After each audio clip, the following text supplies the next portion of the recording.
Hello दोस्तों, आज के इस हम ऑडियो सीरीज में हम बात करेंगे what did Delhi witness in the aftermath of 1857। In what ways did the event of the rebellion lead to change the city. हम बात करेंगे 1857 के बाद जो दिल्ली में क्या चेंजेस आए।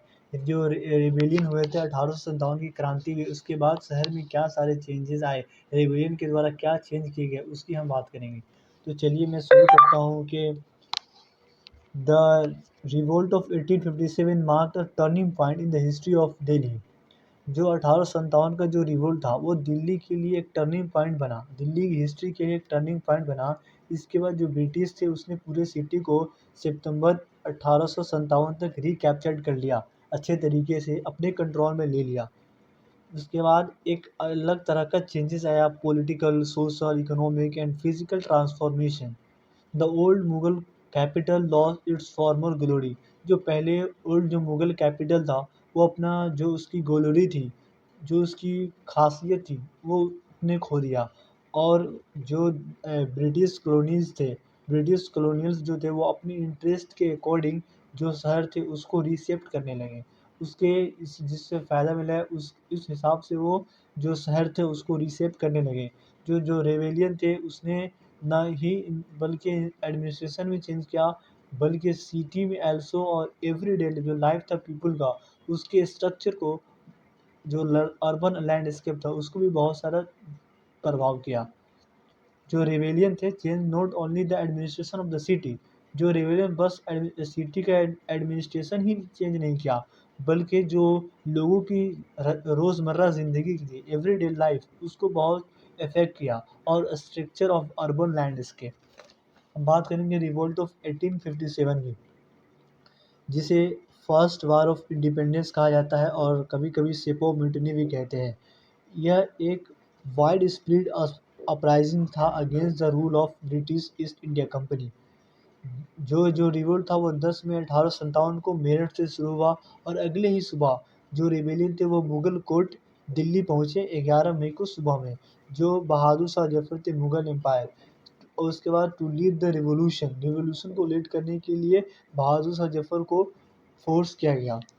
इसके अलावा और ये देखते-देखते धीरे-धीरे दिल्ली, कानपुर, लखनऊ, झांसी और बहुत सारे नॉर्थ इंडिया साइड में ये पूरी तरीके से फैल गया। अगर हम फिर हम बात करें स्टेजेस कैसे, क्या ये जो डिसकंटेंट थे वो कैसे शुरू हुआ, और फिर ये कैसे-कैसे आगे बढ़ा, उसकी हम बात करेंगे। तो हम बात करेंगे जो ब्रिटिश पॉलिसीज़ थी, जैसे subsidy alliance, doctrine of lapse, और जो हेवी टैक्सेशन था किसानों के ऊपर, उसने एक रिसेंटमेंट था, जो पीपल के बीच में जो वाइड स्प्रेड रिसेंटमेंट हुआ वो क्रिएट किया, ये सब पॉलिसीज़। इसके अलावा जो एडिशनल पॉलिसीज़ जैसे ट्रेडिशनल हिंदू मुस्लिम रिलीजियस सेंटिमेंट, जैसे एक ये अफ़वाह हुआ था कि जैसे जो इनफील्ड राइफ़ल है, उसके जो कारतूस है उसमें सूअर और गाय के चर्बी लगे होते हैं और उसको मुँह से खींचना पड़ता था। इससे हिंदू और मुस्लिम दोनों का धर्म भ्रष्ट होता है। इसी वजह से समाज में एक अलग तरह की हलचल मची, और फिर अंग्रेज़ों के खिलाफ सब एक साथ आए। इसके अलावा आउटब्रेक इन मेरठ 10 मई 1857 को ये इंडियन सिपाही मेरठ में एक इकट्ठा हुए और एक स्टार्ट की ब्रिटिश ऑफिसर के खिलाफ जो रिवॉल्यूशन स्टार्ट किया, उसे उसके दफ्तर जला दिए, कितने सारे ऑफिशियल्स को मार दिए। इसके अलावा वो फिर दिल्ली की तरफ march toward Delhi. After defeating the British authorities in Meerut in the rebellion soldiers march ahead to Delhi. जो मेरठ में जो रेबेल ने सोल्जर्स को मारा, उसके बाद ब्रिटिश जो अथॉरिटीज़ थे उसको मार दिया और हरा दिया, और फिर वो दिल्ली पहुँचे 11 मई 1857 को, calling for the liberation of the city from British rule. जो ब्रिटिश रूल थे उसकी जो रूल थे उससे लिबरेशन पाने के लिए। उसके बाद captured of the Red fort, उसके बाद उसने रेड फोर्ट को कैप्चर कर लिया। जो रेबेलियन थे, rebellion soldiers went directly to the Red Fort and appeal to the last Mughal empire Bahadur Shah Zafar to lead the revolt. और जो बहादुर शाह जफर थे मुगल एम्पायर, उससे उसने अपील किया कि जो रिवोल्ट है उसको लीड करे, और फिर डरते डरते जफर ने एक्सेप्ट कर लिया लीडरशिप।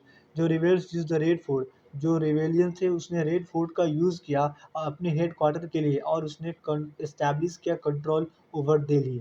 इसको बोला डिफेट द ब्रिटिश ऑफिशियल। फिर धीरे धीरे उसने जो रेबेल जो British soldiers and official present जो सिटी में थे उसे मारे उसे, और उसके अलावा उसे फोर्सिंग फिली किया भगाया। All structure of the British administration were demolish. जितने सारे स्ट्रक्चर थे ब्रिटिश के एडमिनिस्ट्रेशन के सारे को डिमोलिश कर दिया, यानी ढा दिया।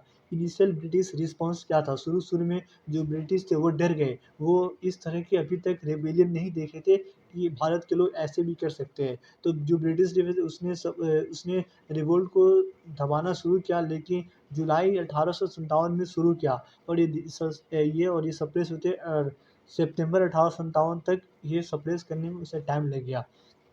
और फिर उसने दिल्ली का जो स्ट्रक्चर था उसने एडमिनिस्ट्रेशन में उसको चेंज करना शुरू किया। Popular support for the rebels. उसके बाद uprising in Delhi become broad under. जो लोग थे जो आम लोग थे उसने भी सपोर्ट किया रेबल्स को। बाकी जो कि क्योंकि सभी लोग परेशान थे जो ब्रिटिश शासन था उससे। लाइक उसे उसे आर्टिसंस क्राफ्ट्समैन शॉपकीपर्स लेबर सब लोग जुड़ गए क्योंकि उससे उसका जो ए, फिर हम बात करेंगे रिस्टोरेशन ऑफ मुगल अथॉरिटी। जो रेबल्स थे उसने ट्राई किया जो मुगल पहले इंस्टीट्यूशन था उसको रिस्टोर करने के लिए, और इशू किया गया ऑर्डर जो शाहजहाँ के इम्पेरर्स के नाम पे, और कॉइन शुरू किए गए। जो प्रोक्लेमेशन थे कैरिड मुगल अथॉरिटी, जो एफर्ट किए गए ट्रेडिशन एडमिनिस्ट्रेशन को फिर से लाने के लिए। इसके अलावा break down of administration inside Delhi. Despite initial success the rebels face serious problem. बहुत सारे रिबेल्स को प्रॉब्लम्स आने पड़ा, जैसे कि कोई भी सेंट्रल लीडरशिप नहीं था, सेंट्रलाइज्ड लीडरशिप नहीं था, सब अलग-अलग लड़ रहे थे। Different rebel group acted independently. सब जो डिफरेंट रेबल ग्रुप थे, अलग-अलग तरीके से एक्ट कर रहे थे। और जो food and communication become scarce. जो फूड थे वो स्कार्स पड़ गए, और जो लॉ एंडर थे वीकेंड हुए इस सिटी में। फाइनेंशियल रिसोर्सेज की कमी वर इनसफिशिएंट। ज़्यादा पैसे नहीं थे उन लोगों के पास जिसकी वजह से वो चला ना सके। इसके अलावा क्या आए दिल्ली में चेंजेस आफ्टर 1857 के बाद। पॉलिटिकल चेंजेस की हम बात करें तो जो मुगल रूल था वो एंड हो गया। The revolt mark the final end of the Mughal empire. Bahadur Zafar was arrested. उसे बहादुर शाह जफर को ब्रिटिश द्वारा अरेस्ट कर लिया गया और उसे रंगून भेज दिया गया।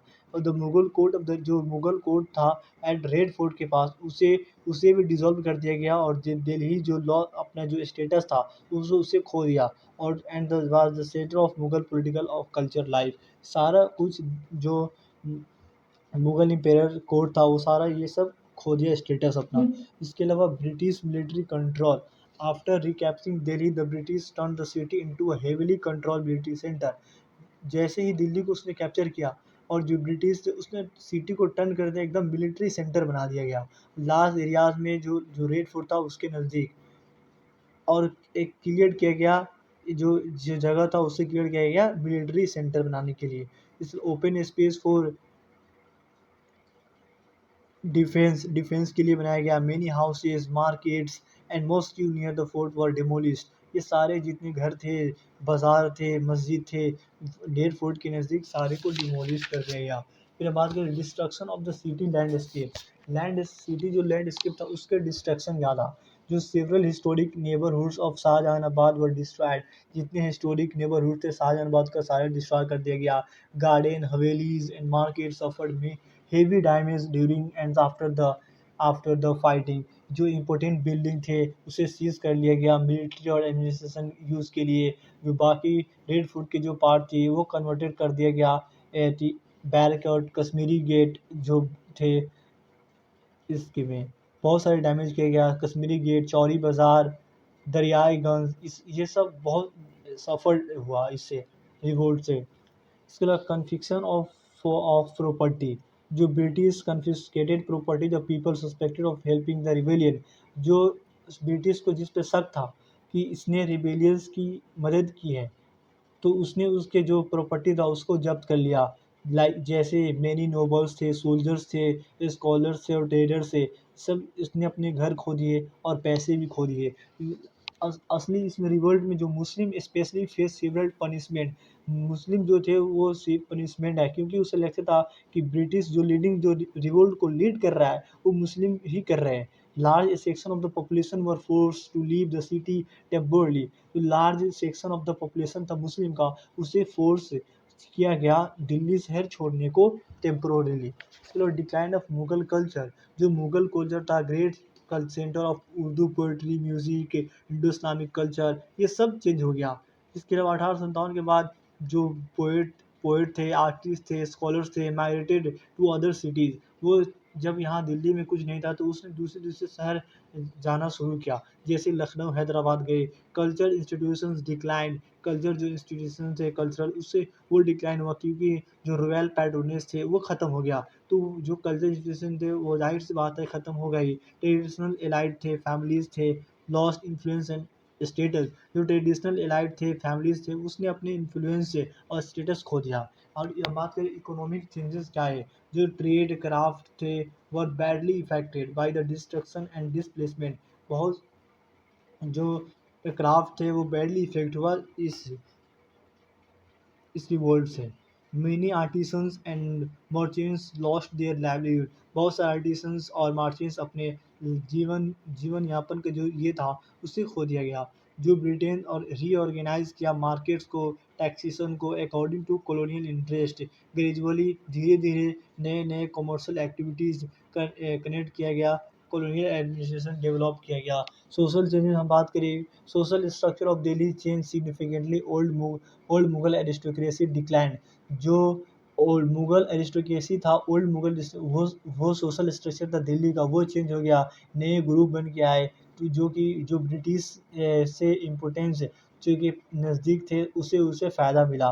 नए एजुकेशन इंस्टीट्यूशंस बनाए गए, एडमिनिस्ट्रेशन सिस्टम इंट्रोड्यूस हुआ, वेस्टर्न इन्फ्लुएंस बढ़ा और इंग्लिश एजुकेशन का एक नया दौर आ गया। लोगों में एक नई इंग्लिश एजुकेशन स्लोली एक्सपेंड हुआ सिटी में। एडमिनिस्ट्रेशन चेंज में क्या हुआ, Delhi was developed as a military cantonment. जो दिल्ली था वो डेवलप हुआ मिलिट्री कंटेनमेंट में, और जो उसके वाल थे एंड गेट थे उसको रिपेयर किया गया टू फॉर सिक्योरिटी। सिविल जो एडमिनिस्ट्रेशन थे दिल्ली में उसे और अच्छा स्टेट और सेंट्रलाइज बनाया गया। पॉपुलेशन एंड डेली लाइफ पे क्या इफेक्ट पड़ा, तो हम बात करेंगे। A large number of people were killed. बहुत सारे लोग मारे गए। Field fled and were displace due to revolt. Revolt के कारण उसे छोड़ना पड़ा, भागना पड़ा, रिफ्यूजी की तरह रहना पड़ा। This led to significant drop in population. ये एक बहुत पॉपुलेशन को एक सिग्निफिकेंट चेंजेस आया। मेनी द मुस्लिम, मेनली जो मुस्लिम पॉपुलेशन थे वो डिक्लाइन हो गए। हिंदी डोमिनेंस बढ़ा इन बहुत सारे एरियाज़ में। रिवोल्ट से पहले दिल्ली पॉपुलेशन था वो एक अराउंड कितना था, 1,50,000। लेकिन ब्रिटिश जो रिकैप्चर्ड किया उसको सिटी को, बहुत पॉपुलेशन बहुत नियरली कितने बचे, 40,000 से 50,000 लोग बचे। Religious and communal impact. जो मेनी प्रोमिनेंट थे रिलीजियस साइड से दिल्ली का, specially Muslim structure and towns were damage. जो मुस्लिम के स्ट्रक्चर थे, टॉम थे, वो सारे डैमेज किए गए। ब्रिटिश शुरू किया exercising greater control over religious activities. बहुत सारे रिलीजियस जो एक्टिविटीज़ चल रहे थे उस पर कंट्रोल ओवर किया, और बहुत सारे मस्जिदों और मदरसास इधर को बंद कर दिया गया। इसको और बंद कर दिया, या फिर इसको पर्पस कर दिया गया एडमिनिस्ट्रेशन पर्पस के लिए। Changes in education and language. Education और लैंग्वेज में क्या चेंजेस आए, जो पर्शियन और जो ट्रेडिशनल लैंग्वेज है वो रिप्लेस किया गया इंग्लिश के द्वारा and Hindi as the language of administration. Administration का लैंग्वेज किया गया इंग्लिश, और हिंदी जो पर्शियन था उसे चेंज किया गया। इंस्टीट्यूशन जैसे Delhi college became the centre for the spread of English education. जो दिल्ली को जो आज का जाकिर हुसैन कॉलेज है वो पहले दिल्ली कॉलेज हुआ करता था, वो एक एजुकेशन का सेंटर बना इंग्लिश एजुकेशन का। ट्रेड एंड इकोनॉमी में क्या इफेक्ट पड़ा, ट्रेड एक्टिविटीज़ जैसे थे बहुत सीवियरली अफेक्टेड हुए इस रिवोल्ट के कारण। मेनी बहुत सारे merchants left the city, either left the city और सफर्ड लॉसेस। या तो शहर छोड़ दिए या बहुत उसे नुकसान हुआ। जो ब्रिटिश थे उसने ट्रेड को रीऑर्गेनाइज किया और टैक्सेशन सिस्टम को और develop Delhi as regulated commercial hub, और दिल्ली को डेवलप किया एज रेगुलेटेड कमर्शियल हब की तरह। इसके अलावा इंफ्रास्ट्रक्चर डेवलपमेंट क्या हुआ है, जो ब्रिटिश थे उसके इनिशिएट के कंस्ट्रक्शन ऑफ नए नए नए रोड्स बनाए, रेलवेज लाइन बिछाए, मिलिट्री कंटोनमेंट बनाए, जो improving Delhi's connectivity with the region, अलग अलग जो रीजन से उससे कनेक्टिविटी को अच्छा किया, और establish of Delhi junctions railway station 1870, और जो दिल्ली जंक्शन रेलवे स्टेशन था उसे 1870 एट्टी सेवेंटीज़ में इस्टेब्लिश किया, और लिंक किया other modern transportation other city से विथ मॉडर्न ट्रांसपोर्टेशन नेटवर्क, नए ट्रांसपोर्टेशन नेटवर्क से। तो ये रहा पूरा क्वेश्चंस जो कि 1857 के क्रांति से जो चेंजेस आए, जो रिबेलियन ने चेंज किया, और जो 1857 के बाद जो चेंज आए, ये सारा पूरा ये था। तो ये बहुत अच्छा आंसर हो सकता है अगर आप ऐसे सिस्टमेटिक वे में लिखें।